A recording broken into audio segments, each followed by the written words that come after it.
क्या आपको लगता है कि एमक्यूएम के धड़े मिलाकर भी अपनी सीट्स वापस हासिल कर सके?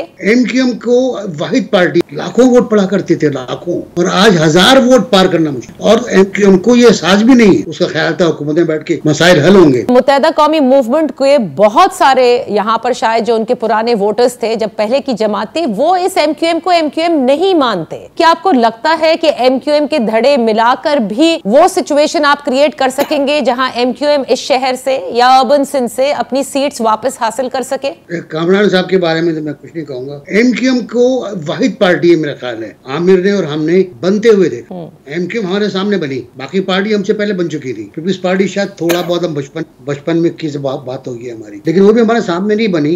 एमक्यूएम हमारे सामने बनी, जिस तरह बनी वो आमिर को मौका नहीं बताने का पूरा, ये वो भी इस्टेब्लिशमेंट का पूरा खेल था, कोई नया मसला नहीं था।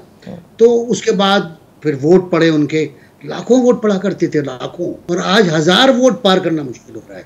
सही, आप देखिए लाखों वोट से आप 1200 वोट पे पहुंच गए। और एमक्यूएम को ये एहसास भी नहीं है।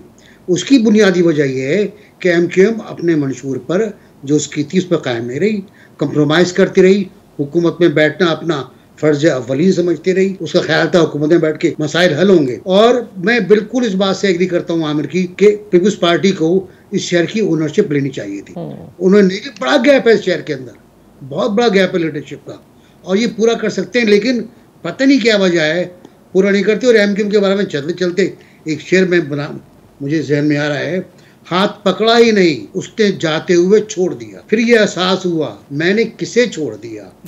उसको पछतावा बहुत होगा गलत फैसले पर जिसने औरों को चुना और मुझे छोड़ दिया।